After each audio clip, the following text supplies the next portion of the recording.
Are you stressed because you're about to move, make a major change in your life, but you don't know where to move? Maybe you're just looking for a little bit extra time, a little cushion in between moves. Well, a rent back option may be a fit for you. So in this video, we're going to be talking about the benefits, but also the downside of the rent back option. So getting into the benefits, it will provide ample time for change. So it's going to give you that breathing room you need to do the research if something is pushed on you sudden and you just need to do a little bit more research to find the next place, maybe a job relocation, and then from there you just need time to do the research to find a new home, whatever the situation may be. Then you're getting rid of the extra steps. So you're not going to have to transfer your items twice, any of your possessions from storage to storage or storage to the new house. So that's also another benefit. So it's convenient. And then the familiarity of knowing your area and knowing your house, living in the place, which is peaceful at that. Then the next question is, what steps make up a rent back agreement? Now, getting into that, it's important to negotiate with the cash buyer to see if this is even feasible.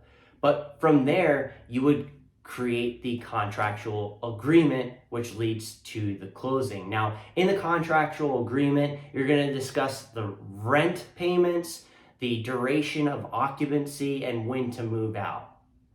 Now, there are some considerations for returning renters. So we're going to get into that now. You have to determine the buyer's enthusiasm on this option. If they're enthusiastic about it, great, it may look good for you to do that option. If not, I may reconsider if I were you. Then you're going to want to assess the rent payment and what's going to make sense for you as far as a monthly payment, along with the security deposit. And see if the duration even makes sense. Like with the duration, if it's not enough time for you, then scratch that. And then of course, you're gonna wanna see if you even need or they're gonna require insurance and what repairs, if any, are needed. Which leads to the next point, the downfalls of the rent back method.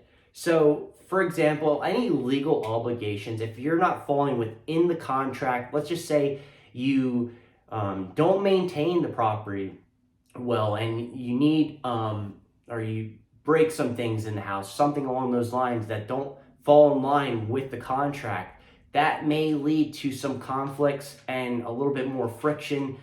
So it's so important to do the due diligence up front and understand what you're getting into. Again, it can be a great option, but it could also be the opposite effect. So due diligence is key. But the final downside, of course, is if you're looking to use this as a stepping stone and don't necessarily have the next place in mind and you're looking for it to be temporary with the current interest rates, that may not be the case. So you may be there a little longer than you would have wanted to. So the market fluctuation is definitely something to consider, but these are all the benefits and downsides of a rent back option. So it could be very good, like I said, but it could also be very bad. So you have to assess what works for you.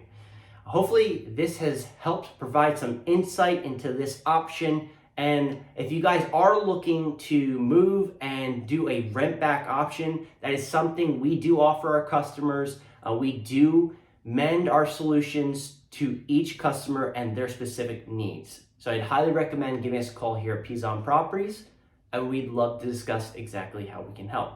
Thanks so much for watching and have a great rest of the day. Zeus up there also says bye. Have a good one, guys.